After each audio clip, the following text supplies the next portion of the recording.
Welcome to episode 15 of the World of Screens podcast. On today's show, reviews for Honey Don't and Caught Stealing.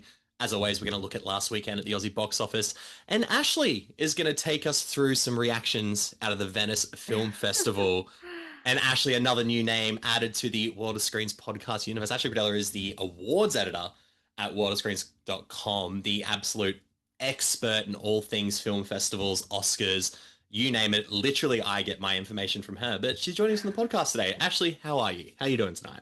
I am doing pretty well. Thank you, Nick. I'm so excited to be here today. I actually am like a little bit depressed because Oh, no. like some big movies out of Venice like have kind of been a bit disappointing. So that's kind of been like a bit crappy. But anyway, that's just kind of like how it rolls in the Oscar world. So yeah. Are we sort of treating this as a bit of a therapy session for the next 10 or so minutes as we talk about Venice? We'll try and vent some Probably. feelings Yeah. about how we feel about these reactions. But we are going to be talking about some of those reactions that have come out of the Venice Film Festival. Before we get into that, just a bit of housekeeping. If you're listening to us on your preferred podcasting platform, thank you. If you subscribe to that feed, it helps us a lot. And speaking of subscribing, go to worldofscreens.com, subscribe to our emailing list. When you get there, you get the first look at all the articles, all the reviews, and all the giveaways that go up. And if you want to see a little bit more what we're doing, at World of Screens on Instagram.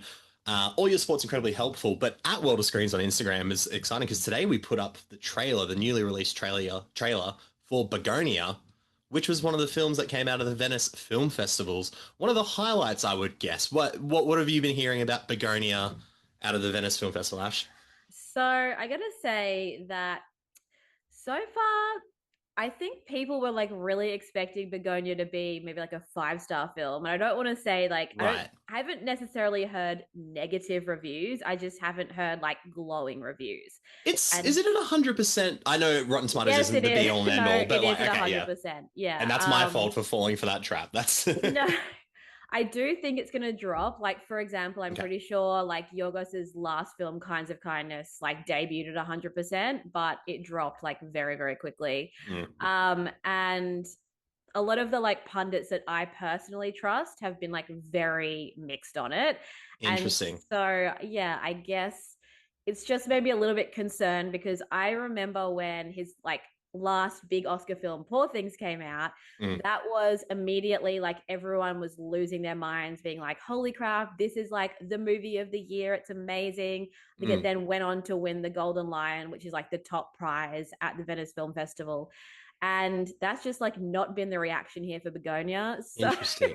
it just Interesting. like made me a little bit sad because I was like, maybe this is going to be, I think just everyone thought it was going to be like a kind of top 5 like best picture player. Right. And it seems now more like maybe a bottom 5, like if it's even in at all. So If it's going to be talked about, interesting. Where are you at with the Emma Stone Yorgos Lanthimos collaboration? So obviously we had The Favorite initially, then Poor Things, Kinds of Kindness, and now Begonia. Where are you sitting at this heavy stream of quantity of collaborations they're doing in I such a gotta short say time? that like I am obsessed Nice. and I just really, really love Yorgos Lanthimos. And I actually Mm. personally think that Emma Stone is like our best working actress today. I just think Oh she is God, like yeah, so she's up there. fearless and such like an exciting, creative actress who's just like, yeah, so unafraid to take any risks. And Mm. so, and I just think she is like so perfectly partnered with Yorgos and like their kind of sense of humor just works so well together. Yes. So yeah, I absolutely love it. And I've like obviously been like really anticipating this movie because I just love everything they do together. So I guess it's not all like doom and gloom. I guess like there are some positives coming out of it. Like I said, it's not like the reviews have been negative. It's just that they haven't been like 5-star glowing reviews. Yeah. So I what have I got here? So people are kind of calling it Lanthimos's most mainstream movie so far, which is Interesting. interesting. Okay. I wouldn't have thought that from the trailer, but I guess it's No, just this because pretty insane. So this is a weird movie, but then they did throw that Chapel Roan song in the trailer too, so they are trying to hit this mainstream audience, I guess. yeah, I he like never misses a needle drop. It's so good. And then we've got okay, so really strong performances from both Jesse Plemons and Emma Stone. So I'm like Mhm. really hoping they both get a nomination. Yeah. And they're saying Emma Stone is definitely in the lead actress category. Okay. And kind of, so what I've heard is it's an absurd comedy, but also a really sharp commentary on paranoia, capitalism, and power. So I think that pretty much just like seems like all of his films. I was going to say there's a common thread there. I gathered through every other Yorgos Lanthimos movie I've watched, English language or not, I guess.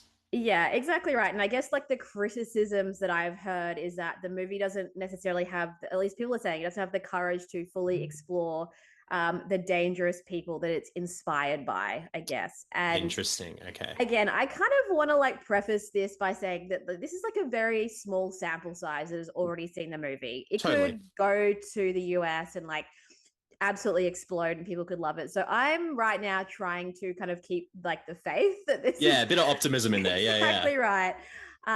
Obviously, like we would have loved to see like really positive reviews off the bat, but you know, it is what it is. And yeah, I just am trying to keep that in mind. Small sample size. So yeah, there's that. And I think like the biggest fear with this one is that so both of like Yorgos's movies that got in for Best Picture, which is The Favorite and Poor Things, were written by Tony McNamara, and yes. this particular one was written by Will Tracy, and I think he did The Menu. So Okay. I was like, the names sound familiar. Okay. Yeah. but it is like a Interesting. different screenwriter, so I think that's why people have been like a little bit hesitant on it.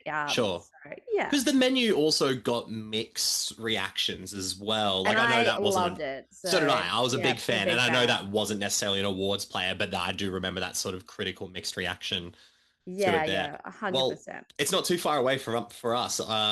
October 30th I release cannot for wait. Australia, so I'm very excited too. I wasn't big on Kinds of Kindness. I think I need to rewatch it.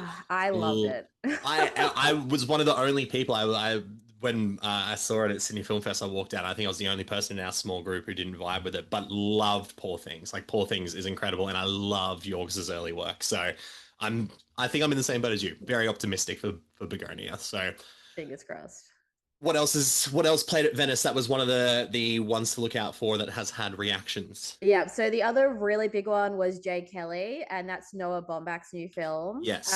And so that one is starring George Clooney and Adam Sandler, and I think everyone's like been really excited for this one because they really want Adam Sandler to get an Oscar. And I think the buzz has been that he probably is still in the mix, but this one has Okay. actually had again like kind of middling reviews. I would say middling to negative reviews, unfortunately. Interesting. And Okay.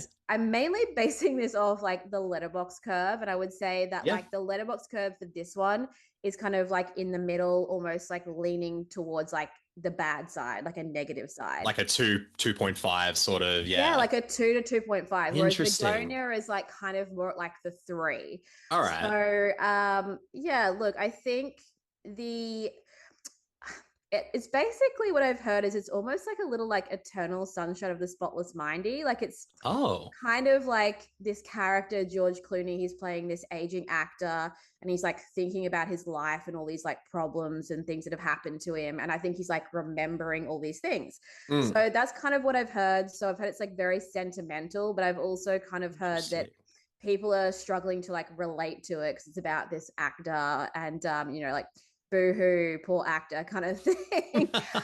So I don't know. That's just again small sample size is what I've heard, and I'm still trying to be hopeful. But yeah, this is like the initial It's buzz. that's interesting because I would assume, especially at a film festival in something like Venice, a movie about a movie star might play better than it would with general audiences as well. That would be my A hundred assumption. percent, yeah, and like that is kind of usually catnip for the Oscars. So Sure. anything Yeah, about yeah. like the industry.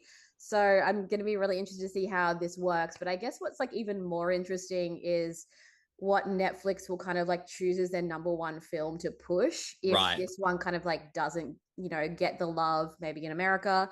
Mm. And they've got, you know, Frankenstein.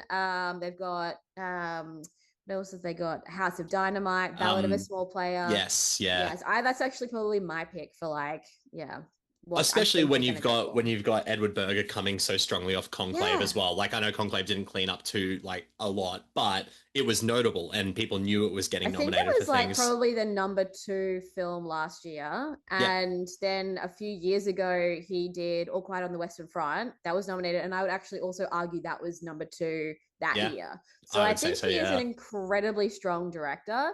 Anyway, that's my take. I will see And what doing it happens. what seems like a far more frantic movie from the trailer that I saw for Ballad of a Small Player. Like it Yes, almost seems like his Scorsese movie, I guess, for lack of a better. my dream. I right and me Yeah, between you and I, Ash, because for those who don't know, for those who haven't seen the post, both Ash and my favorite film is The Departed. So we have so good. an enamored we're so enamored by Scorsese's work. Anytime someone goes this by way of Scorsese, I think we're in. So So but true. the big thing you said at the beginning is that Sandler going for that Oscar finally. Is the Yeah. buzz more around him or around Clooney for the acting, do you think? Look, from what I've heard, and this like breaks my heart, but again, all of the pundits that I trust personally have like completely dropped out everyone and everything to do with Jay Wow. Kelly from the Oscars. Damn.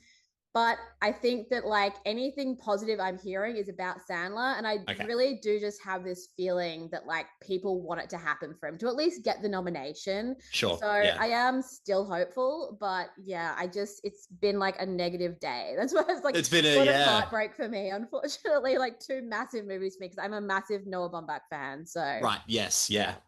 Um are there canaries in the coal mine? Is there a light at the end of the tunnel for films coming up that you're really hoping to like turns the tide for you? Um, Geez, I don't know. I mean, I'm excited to see what happens with Frankenstein. Mm. And I think after The Hunt, that embargo is going to drop in the next day or two. That's the new Luca Oh, that's right Guadagnino then. film. Yes. Yeah, unfortunately, that embargo hasn't dropped yet. But I don't know. I feel like, I've really enjoyed most of his movies, but they Mhm. haven't like hit well with the Oscars. If we're just talking about the Oscars, then yeah, I don't Yes. know how much it's gonna like resonate with them. But I'm hopeful that it's gonna be a great film. So yeah. I'm hopeful too. I thought that trailer is so intense. It's so he's such an eclectic filmmaker, like in the genres he works in. Like Challenge is one of my favorite movies, and then Oh, Queer so good. I appreciated more I than I was not a liked. fan of Queer, unfortunately. I just don't like anything that's too like surreal, and that's that Yes. whole film. And that So whole yeah. 40-minute ayahuasca trip of a finale. So, Yeah. well, we'll definitely keep an eye out for the reactions. And obviously, if you go to waterscreens.com, you'll see Ashlee's articles every week about stuff that's coming out of all the film festivals. They are incredible articles. And like I said, you are my like guiding light during award season. Oh, So it's my honor. make I sure you try. keep up with those. Well, let's jump into a review, and we've both seen both movies that we're going to be chatting about this week on this episode. And let's start with Honey Don't. Honey O'Donoghue, to what do we owe the honor? Can you tell me about this woman, Mia Novotny? She got stabbed and stuffed in the car, I guess. In the cool of the evening when everything is getting kind of cool. Only when we submit to the will of God do we serve him. Hector, not in the sacristy. Honey Don't is a dark comedy about a small town private investigator, Honey O'Donoghue, who delves into a series of strange deaths tied to a mysterious church. So it's a, like I said, dark comedy detective film directed by Ethan Cohen, who co-wrote the screenplay with Trisha Cook. It is the second film in a lesbian B-movie trilogy following on from Cohen and Cook's Drive Away Dolls, which came out last year. They've reunited with Margaret Qualley, and the film also stars Aubrey Plaza, Chris Evans, and Charlie Day. Before we jump into Honey Don't, Drive Away Dolls. What was your initial thoughts on Drive Away Dolls? I was not really a fan. Like I Yeah. didn't absolutely hate it, but it felt like it was trying to capture like the kind of like kookiness and crazy, I don't know, interconnected stories of like Fargo or like Burn After Reading, and I Sure. just thought it was like too zany, basically. Yeah. And that was my biggest issue. Yeah. A movie about politicians stealing, not stealing, but getting molds of their penises. Yeah, I And just that's remember kind of many dildos. That it was a was dildo heavy movie. And Honey Don't not beating those allegations either, because this is also a very sex toy friendly film. I saw this movie a couple of weeks ago, and was sitting in the theater, and I didn't hate Driveway Dolls either. I didn't love it, but I was like, I probably more so than you appreciated like the zaniness of it. I was like, this is fun, this is silly. And sitting in Honey Don't, I was a bit like, oh, I feel like this movie is taking itself a bit too seriously when it's the private investigator side of things with Margaret Qualley, and then a completely different, like, sort of Drive Away Dolls zaniness when it's all the Chris Evans stuff. Um, I think Margaret Qualley's fantastic. I think she is one of the most exciting up and coming actresses. No, I can't even call her up and coming anymore. She's like making herself a staple. Yeah, I thought she was the best Hollywood. part of the movie for sure. She is just, and even just like looking at her, she is just so beautiful and Yeah. just such a presence on the screen. I think a lot of that beauty comes through her confidence as well. She's such a confident performer. She is, yeah. But I would agree. I think she is the best part of the film. I also think the best part of the film is stylistically how great this movie looks. I love that. Beautiful. Yeah, it's so well shot. I remember when we at Court Ceiling, we briefly talked about like the opening credit scene and how it really captured this small Western town vibe. It felt like it was paying like more of a homage to 70s and 80s B movies than Drive Away Dolls did. So on a technical level, it's a phenomenal looking film. It's really well edited, considering the structural issues in the story. I think this movie bounces over the place a lot. That's just how I felt anyway. No, I couldn't agree more. Like I actually I liked the movie quite a bit. But I think there's definitely like some loose threads here and there. The ending doesn't really work. I still have a lot of questions. Yeah. There were some reveals in the third act where I went, this is where we went. I was like, okay, yeah, all right. Yeah, but like, I mean, I think ultimately I had a really good time with it, and it's only like 90-ish minutes. Like, yeah, I think it clocked in like 88 minutes or something, right? Like it's trying to cram a lot into that 88 minutes for sure. And it does feel like, I almost feel like I would prefer to see almost like a serial version of like the Honey O'Donoghue adventures, like a weekly show. Because similar to like, I haven't seen it, but I would assume it's like what Poker Face is like, that Natasha Lyonne, Ryan Johnson show. Maybe something like that with Honey O'Donoghue. But I also kind of like the Chris Evans playing a really corrupt, like morally corrupt priest or father or whatever religious denomination he is, just having sex and selling drugs and killing people. Like, there is something about the wildness. There's obviously like a lot of anger towards institutionalized religion in this film. It feels like Trisha Cook and Ethan Coen are very just angry at the church. And that comes through Chris Evans' character because of how morally corrupt he is. But I feel like I really like him in these roles. It's obviously so different. I love him in this. And to me, this is like literally the kind of roles he should be doing. Totally. And I don't know, I feel like between this and Materialist this year, I don't know if like either film is like really popped off for him. No. But he's on the right track, and I want him to like get back to this kind of acting, because like the stuff he was doing before, like The Gray Man and everything, it's a waste of his talent. And like, I am a massive fan of his. So it's so fun to see him in a role like this. And he was just like so energetic and like, there's a lot of energy, lot of energy in his performance. He is doing all the silly things in the film. Every time we go back to his character, it's in some new crazy sex scene with just more and more people getting added every time. So, and I thought that was funny. I was laughing every time. It just got crazier and crazier. But I agree. I think he is a highlight of the film, and I loved his energy. I'm intrigued to see what you think of this. I've heard mixed things about the dynamic between Margaret Qualley and Aubrey Plaza. I thought it worked for the film once you know where it goes, but I can understand why people think it's probably like a bit stilted to start with. I don't know. I feel like that's just the kind of performer that Aubrey Plaza is. Sure. That she's very like deadpan. Like the scene in the bar is hilarious, and at first I was like, "What's going on?" and then you click, and you're like, "Wow!" I'm like, "Oh wow!" And then you go, "Oh right, this is the second in the lesbian B movie trilogy, and it's really making its name for it." Yeah, sure is. It sure is. I thought she was a lot of fun. And yeah, I don't know. And then there's this whole storyline with Margaret Qualley's like niece, and I just thought there was a lot of good like banter between all of these characters. Like, yeah, I don't know. I just really enjoyed it, and actually kind of gave me like Veronica Mars vibes. I don't know if you've ever watched. Oh, interesting. I've never watched it, but I'm definitely aware of it. That's interesting. I'm a really big fan, and yeah, she was just like, you know, like a really capable kind of PI who's not really afraid to like rough people up. She's never afraid to get into a bad situation. She can take care of herself. She's very sassy and fun, and yeah, like it's not gonna, you know, it's. I'm not out here saying it's the best movie of all time, but I think it's a fun watch. I had a good time with it. Yeah. I definitely, it probably sits below Driveway Dolls for me just because of the tonal inconsistencies, but I agree. I think there's not many movies getting made that are like this and that are so unashamedly taking like the bold swing that it is of just being something that is its own unique thing. I love the Coen brothers. I would love for them to do a movie together again. You start to see Me like too. their strengths are when they are together. But are you excited for the potential third movie in this trilogy?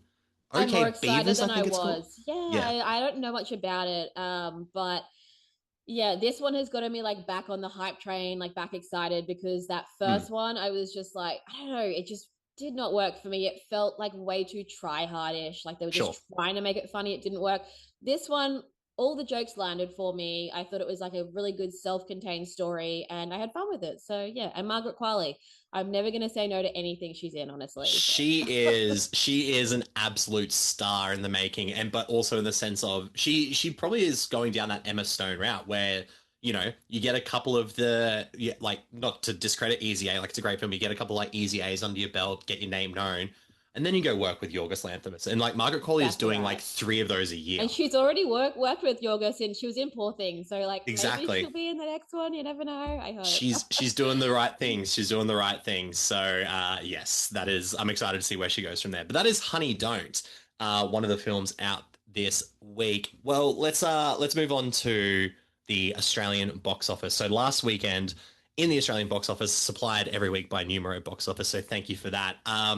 For context, Ash, Pete and I, when we did this last week, we were saying Weapons and Freakier Friday have been holding the top 2 spots for the last 2 weeks, and we weren't sure if Naked Gun or Eddington were going to be able to take the top spot. We thought they might both chart, but we don't think they're going to take the top spot.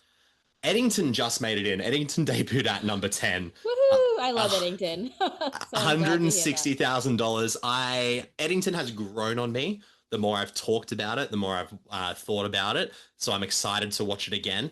Debuting at number 10 is not great for it. It did not have a lot of buzz going into it, especially for an Australian audience, but it's probably worth noting that it came in at number 10.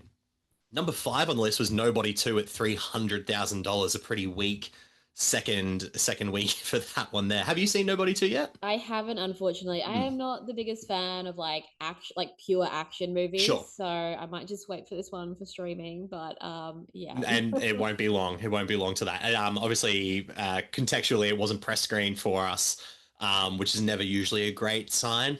But it just had no marketing. Like no one knew this was coming out. Nobody knew. and nobody knew. Only nobody knew. I would pitch it to you as like National Lampoon's Vacation meets an action film. There's actually a far lot more comedy in this one than the first one. So, and I actually liked the first one more than John Wick, and I don't like John Wick. So yeah, I'm like somewhat excited to see it. It's just I haven't had the time, unfortunately. It's not one you need to rush to go see, that's for sure. Number 4, it's serendipity. This is number 4, but The Fantastic Four: First Steps, $500,000. Slowly trickling out, but it's the only major blockbuster out of like this F1 Superman that has remained in the top 5. So it's done okay here, I would say. I'm glad to hear that because, I love the MCU. So let's get everything we can for them. Sidetrack really quick. So we have Spider-Man Brand New Day next year, which is technically, it's MCU, but it's like Sony Marvel. Yeah. And then is Doomsday now 2027? I think it's like Christmas next year. So okay, so they pushed to December. From like the middle of the year to Christmas. Right. Okay. So, yeah. Oh, wow, that's still so only one legitimate MCU movie coming out next year. Pretty much, yeah. Which is crazy. So, and I'd try not to fall into the trap of like scoopers on Twitter, but every time I see something pop up for Doomsday, I'm like, is this movie even going to be a movie? Like, I don't know what's going on. Well, yeah, I heard they haven't like written the ending yet, but they've already like filmed everything but the ending. And I'm like, this is a major concern. Like, it's a huge concern. That's not a good sign. And then you get someone like Alan Cumming, who I love Alan Cumming coming out and just not giving a fuck. And he's just like, oh yeah, I filmed with no one. Like I've been on a green screen with all these like random people in green suits given character names that aren't even Marvel characters. So who knows? Who knows who he's going to interact with? So hopefully the MCU regains some sort of, hopefully Doomsday is good. That's pretty much what we're all hoping for. Yeah, I feel like if Doomsday is not good, I don't know where they go from there. So anyway, And then imagine if Supergirl's really good, and then this is the DCU era. Maybe this is who knows? maybe, but I mean, even Superman didn't do that well at the box office. Like, I think they were probably hoping for $1 billion, and I think it made maybe 600 million worldwide. Yeah, so I just think the superhero craze is going down, and that breaks my heart as well because I love superheroes. But it is what it is. Hopefully it just means a nice revitalization of the genre. Something I did love, and I can't remember if we spoke about this or not, but number 3, Freakier Friday, $860,000, still making a fair bit of cash. Were you a Freakier Friday fan as much as I was? My surprise of the year. I definitely didn't love it as much as you do. I know it's like your favorite movie of the year. It's in the top 10 at the moment. No, look, I guess just like super quickly, I was kind of like, okay, first up, the 4-way swap, it just doesn't work. I was constantly like, who is who? It doesn't make sense. And, I'm an adult who has seen many body swap movies. I'm like, what the hell hope does a child have? And then on top of that, I'm also like, who is this movie for? Because obviously I ate it up, but like I'm a millennial who grew up with the film. Totally, yeah. Like actual kids today, like when are they going to get their own movies? And all these like jokes in it were like about, like metabolism and being 40 or whatever. And I'm like, I mean, again, I'm laughing, but like, is my 10-year-old child, your kid's gonna laugh? Yeah. Like, so anyway, that was my kind of take. I had a good time though. Yeah. It is a fun movie, but I agree with you, because if I enjoyed it that much, I don't know who the audience is supposed to be. I mean, exactly right. Apparently 30-year-old men is the apparently so. I am the target demographic for Disney's Freakier Friday. Who would have thought? But it's pretty strong. $860,000 on its third week is pretty damn good. Yeah. Not as good as Weapons at number 2 with $1.4 million. The best. Not even just horror, but original a movie horror. that is this bold. This is not a straightforward narrative. It's a non-linear narrative. It isn't even really a horror film until the last 30 minutes. There's jump scares beforehand, but it doesn't turn into a horror. It's a character piece until then. But mystery, intrigue, suspense, and a damn good screenplay and great direction. And it is the concoction of so many good elements working together to make this like incredible film. All the friends I've spoken to who aren't in the movie and seen like we are have loved it. I have not met a person who really didn't have negative things to say about Weapons. And I'm like literally hearing people on the street talk about it. Like I'll walk past people being like, "Did you see Weapons?" And I'm like, "Yes." Talking about Aunt Gladys, everyone wants that Aunt Gladys movie. It's currently the 15th highest grossing film of the year with 210 million worldwide. Wow. That is wild. And for context, Sinners, which was a cultural phenomenon, did 365 million worldwide. So like those are two movies, non-franchise, both original horror films. Want good original films, I feel. The emphasis on good there. That's the thing. We love original films, but if they're good, that's even better. Yep. And number 1 at the box office, the surprise of the week at $1.8 million, The Naked Gun.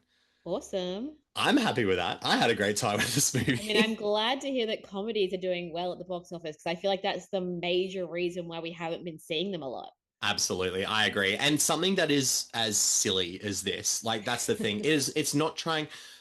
I will defend the Judd Apatow style of comedy every day of the week. Some of my favorite comedies of the 2000s were those Judd Apatow ones where they are a character drama first with quirky characters who do funny things. Naked Gun is just straight up like 85 minutes of dumb laughs, and it is so entertaining. And Liam Neeson sells it, but it's Pamela Anderson who is like killing it in the film. The scat scene alone is one of the funniest scenes of the year. So, and I mean, you were there. You saw how much people laughed in the screening we saw. Yeah, there was lots of laughter. I wasn't like rolling out of my chair laughing like people kind of were saying, but I liked it. I had a good time with it. And I'm just really glad to see like a comedy succeed. So that's really exciting. You took your dad to see it, if I recall correctly. What did he think? Did he enjoy it? He loved it. Yeah, lots of laughs. So. Good. Because I mean, I feel like that's part of the target audience, right? People who have such an affection for the Leslie Nielsen original. are Well, kind of yeah, getting I it. mean, I like, and kind of like you, my favorite style of comedy is that R-rated, like Judd Apatow style. Totally. I've never been like the biggest fan of this spoof style. But you know, there's a lot of fans out there. I know like most people will say to me their like favorite comedies are Young Frankenstein or Blazing Saddles, which is like the Sure. same style. Yeah. And it's just shocking how many people love that style. So I'm kind of glad it's making a bit of a resurgence. I am too, and I hope that with Scary Movie 6 next year, we Yes. get the same sort of.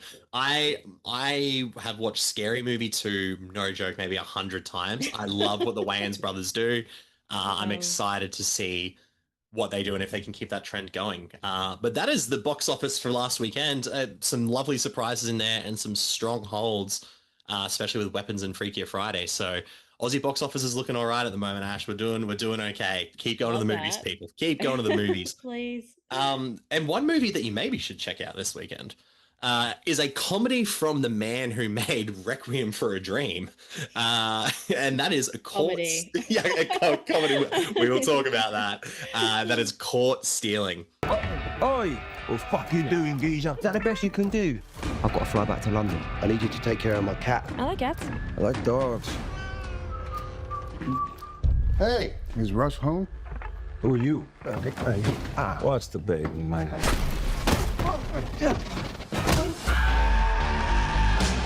Who did this to you? La pistola. Either I get what I want, or my pistol stuck from me. Burned out ex-baseball player Hank Thompson unexpectedly finds himself embroiled in a dangerous struggle for survival amidst the criminal underbelly of 1990s New York City, forced to navigate a treacherous underworld he never imagined. So, Caught Stealing, it's genred as a black comedy crime thriller film, directed by Darren Aronofsky, who, of course, Requiem for a Dream, Black Swan, The Wrestler, The Whale most recently. From a screenplay written by Charlie Huston and based on the book of the same name from Charlie Huston, the film stars Austin Butler, Regina King, Zoe Kravitz, Matt Smith, Liev Schreiber, Vincent D'Onofrio, Bad Bunny, Griffin Dunn, and Carol Kane. What a cast. It was insane. Huge cast. And just people just kept rocking up and Yeah, rocking I didn't up. even know who was in this movie, and I was like, "What? What?" Like, Who was everyone the up. biggest shock when they came on screen? Who was the person you went, holy shit, I can't believe that they're in this movie? Probably like Liev Schreiber. I think I was pretty like shocked when I saw him. Was he up there too for you? I know a lot of people have talked about how much they loved Liev Schreiber and Vincent D'Onofrio in this yeah, film. they were great. They were probably like my favorite outside of like the core cast. Yeah. That's the Hebrew gangsters, Liev Schreiber and Vincent D'Onofrio.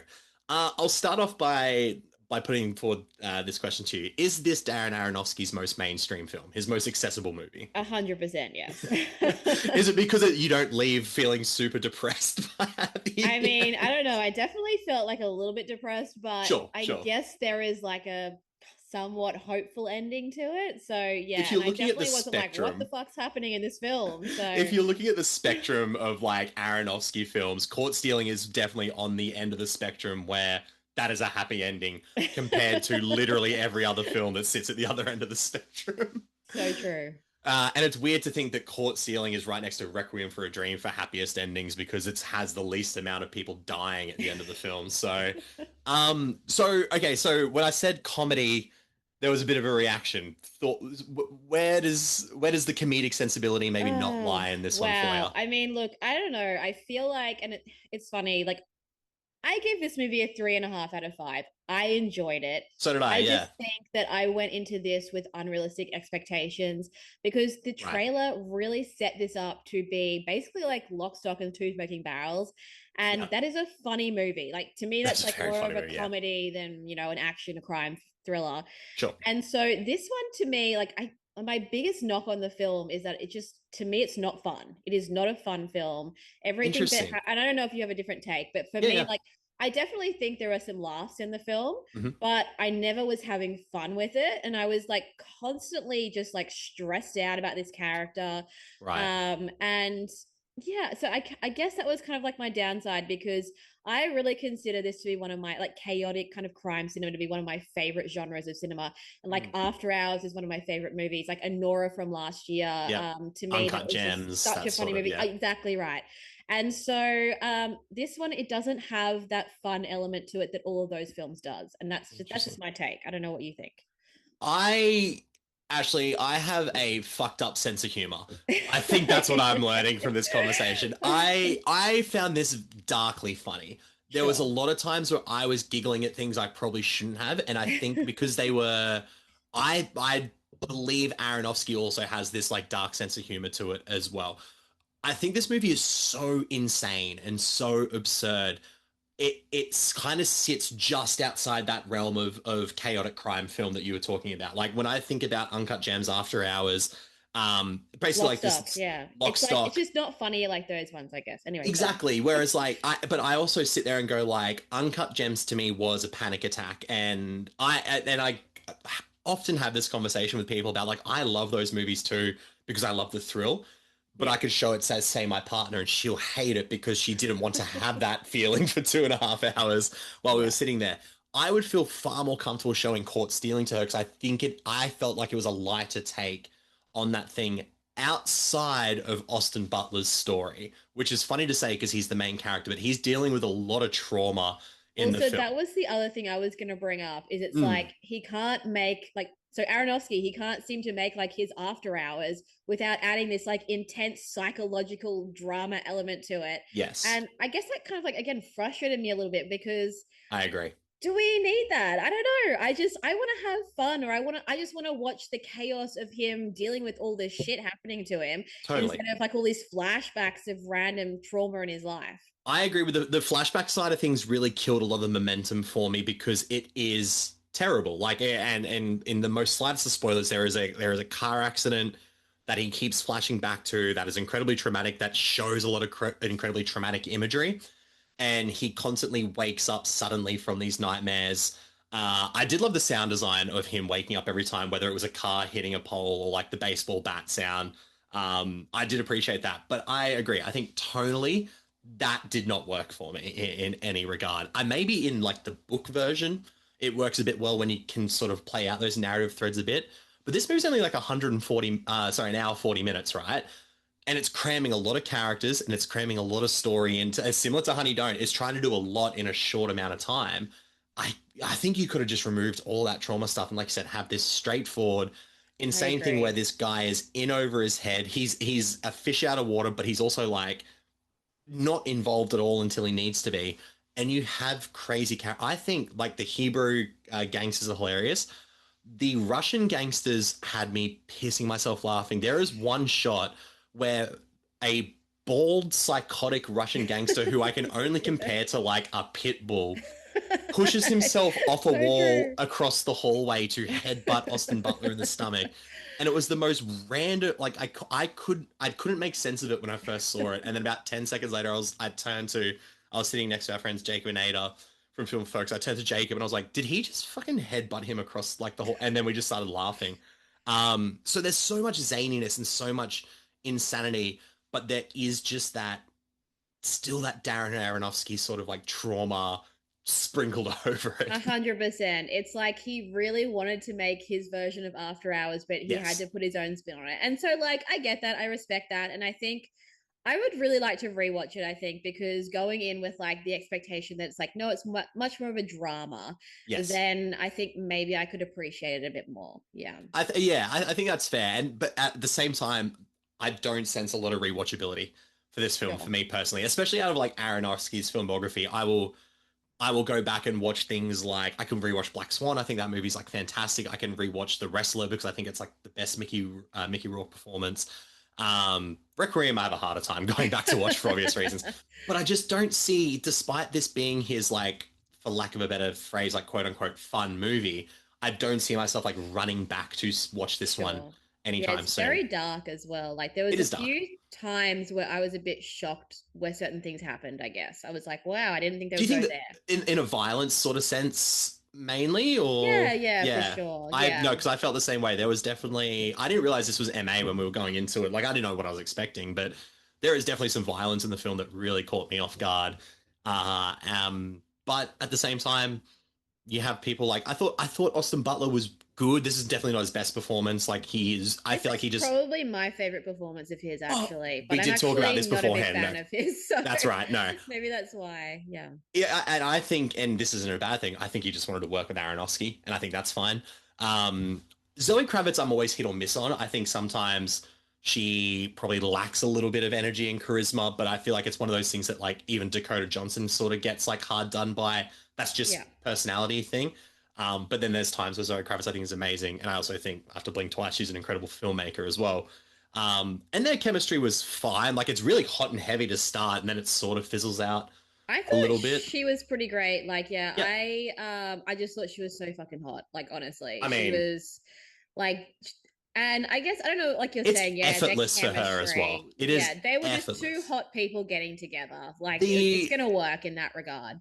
When I came home, because after every screening I call my partner on the way home, just like I'm on my way home, and she'll go, "How was the movie?" And I'm like, "Yeah, it's good." I was like Zoe Kravitz, like opening scene, like she's flashing her tits, and then they have sex, and I was like, that's pretty much in the first 5 minutes of the film, and it's just two hot people like teasing the audience for like a couple of minutes, just getting undressed, and they're both just incredibly sexy. So they were definitely using that sort of charm to the advantage. I thought Bad Bunny was really funny. I'm just a fan of Bad Bunny. I think he was great. his music's great. I'm a fan of his music. I don't know if you've seen this. He did an SNL sketch. I don't think I've seen it. No. If you get a chance, just go on YouTube.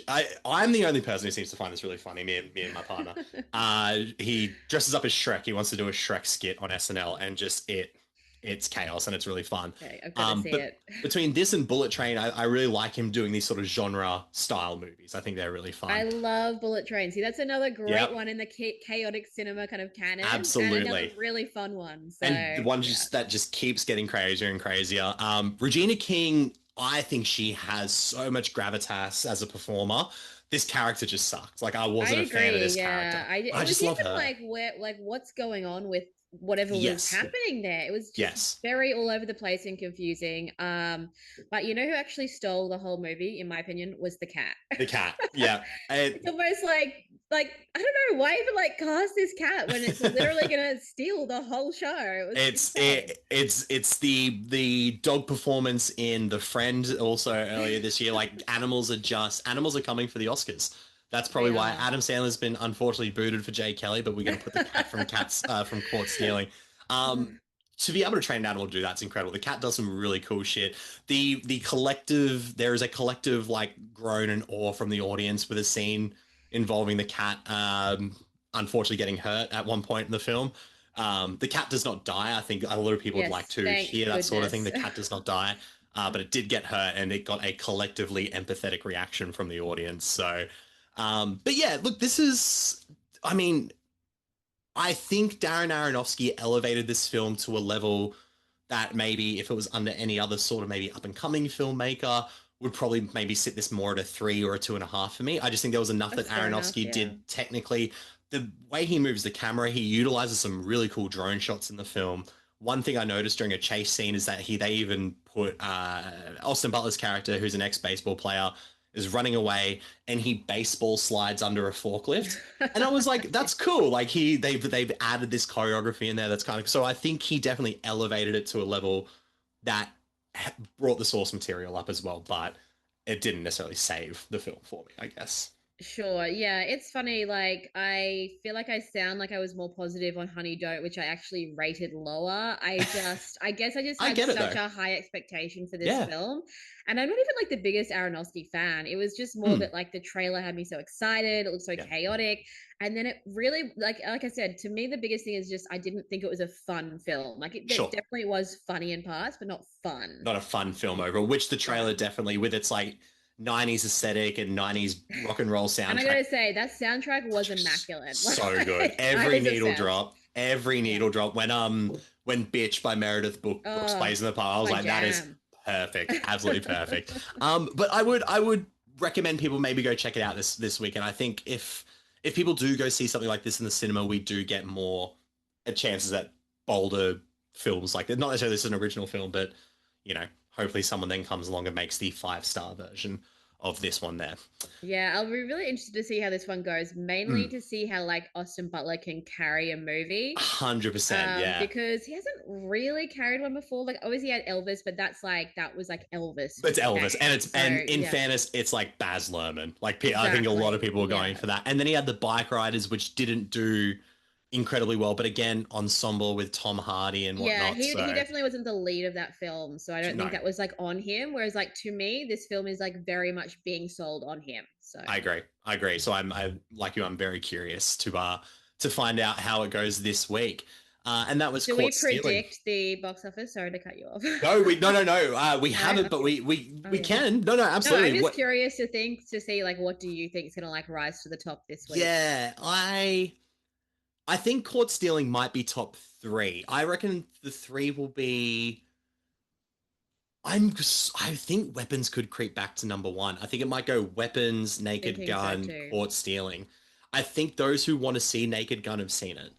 Yeah. I don't think that will have crazy legs. Weapons will. So I think it'll be Weapons, Naked Gun, and Caught Stealing. Honey Don't is 7, 8, 9, 10. I can't see like any like that really making much money, unfortunately. As much as I enjoyed it and wish people would go out and see it, I don't think it's going to be a big draw here.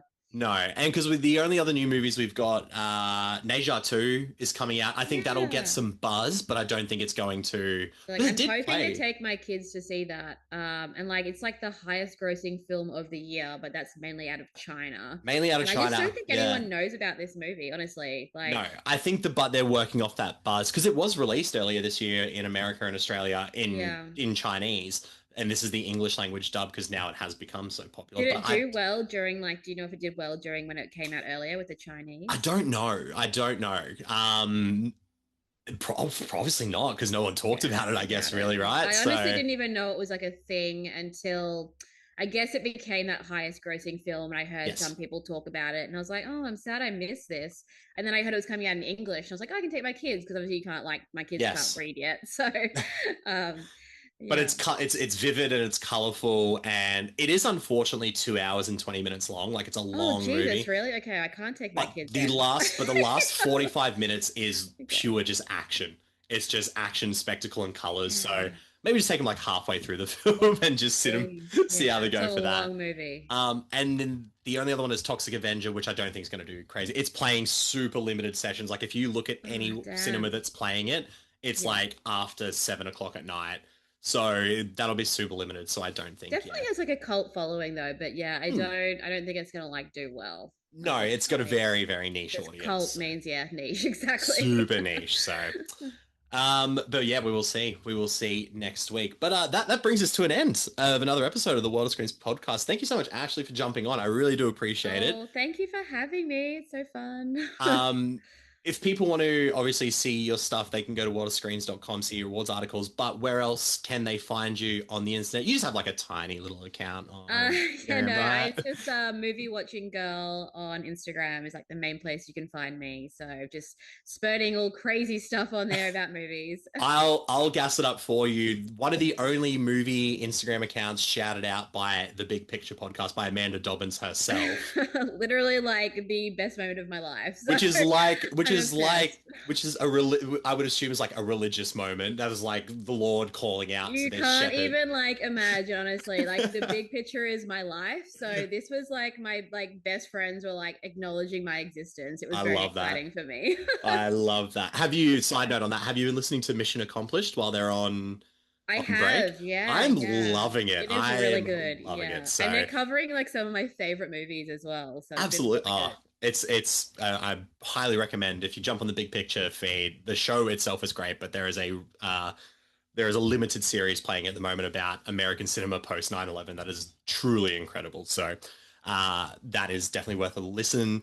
At Movie Watching Girl, like you said, on Instagram, at World of Screens at Instagram, worldofscreens.com. Find us all there. On the next episode, we've got another TV edition. Josh will be jumping back on. We're going to continue talking about Alien Earth and Peacemaker. Are you watching either of those? Unfortunately not. I'd like to watch both. I just like only ever watch movies, so I get I'm it. terrible like that. Ashley has kids as well, for those listening live. Ashley gets a pass on if she ever misses anything. It's she has I kids. try to watch like one movie a day, and so it's like so hard with I those respect that. shows. I But love it. like I love DC. I've heard Peacemaker's really good, and I love Alien. So I'm like, I gotta watch this. Alien Earth, I think, would actually benefit from a binge watch. Okay. It's pretty dense. Like it's very, I've called it like Alex Garland's Alien. It's exploring a lot of those like. Yeah, that sounds like my dream, honestly. It's 'Cause very my much like, favorite what is a part- human? What is a robot? Like it's that That's sort what of I stuff. love Yeah. about Alien. Like I prefer that like philosophical side of the stuff of everything Totally. instead of like the slasher side. I just Yeah. don't find that to be as interesting. Like I love horror, but I'm like, give me like, you know, the origins of humanity and how this all went down. And Oh that's yeah. what I think is interesting. So. It is an existential show for sure. And Peacemaker's fun. Peacemaker's just a lot of fun. I love John Cena in that role. So that'll be on the next one. And then on the next episode of the movie edition, we'll be reviewing Conjuring: The Last Rites, the fourth and final film in the main Conjuring series, and The Roses, Olivia Colman and Benedict Cumberbatch in their adaptation of War of the Roses. But in the meantime, thank you for listening. Waterscreens.com for all the latest film and TV news, reviews, articles, and awards expert articles from Ashley. And we will see you on the next episode of the Waterscreens podcast.